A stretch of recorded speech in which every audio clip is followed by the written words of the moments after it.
When you get told you have cancer, the immediate thought is you're going to die.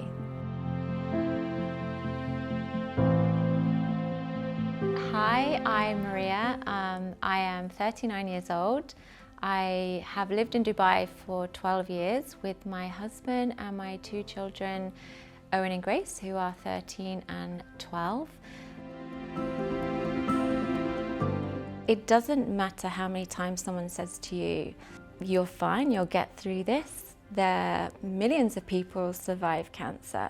There's a part in your head that doesn't believe that that would happen to you. Why would it? So you begin the thought process of how things will look like for you in the end. And that's such a hard thing to face because everyone around you is scared and you know that. So you don't want them to know that you're as scared as you feel. I had lost certain functions when I went through chemotherapy, a lot being physical but mental as well. I had gone through parts of my memory. I would lose certain parts of my memory. I would often struggle to have conversations. I would reach for words in my mind and I couldn't find them. I knew I'd had a lot of cognitive decline during chemotherapy. It was something I learned to accept, but it knocked my confidence hugely. The confidence in thinking I could go back to the workplace, confidence in talking to someone, having a conversation, the feeling of, do I sound like I know what I'm talking about? You know, I was lucky enough to have been a part of the Brain and Performance Center.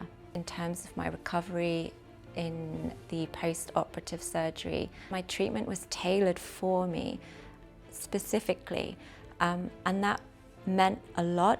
And it also meant that I knew everybody was working together. There wasn't anybody that was confused by my presence there, and they were all discussing what my treatment would look like to ensure it was successful. I had gone into the chambers almost immediately from my surgery, the minute I was released from hospital, and I was fit enough to go inside. And having been in the chambers, just for my recovery from surgery, I left there after my 40 sessions, and overnight I had noticed that I was making more eye contact with people in conversations. I wasn't searching for words of vocabulary to make a sentence. And that's when I knew that this was so much more than the post-operative recovery. Having that physio alongside the oxygen was life-changing. So the physio played a huge part in that for me. Learning how to stand, to sit, to use the gym, to not injure myself from the surgery, to also be back to practicing golf, all of those things, they played a huge part for me in terms of my recovery. So alongside the doctor keeping in check with me versus the oxygen versus the physio, together you could really get a sense that so many parts were at play for my recovery within the clinic. And you really got a sense that every area of the clinic works together to ensure your recovery is possible.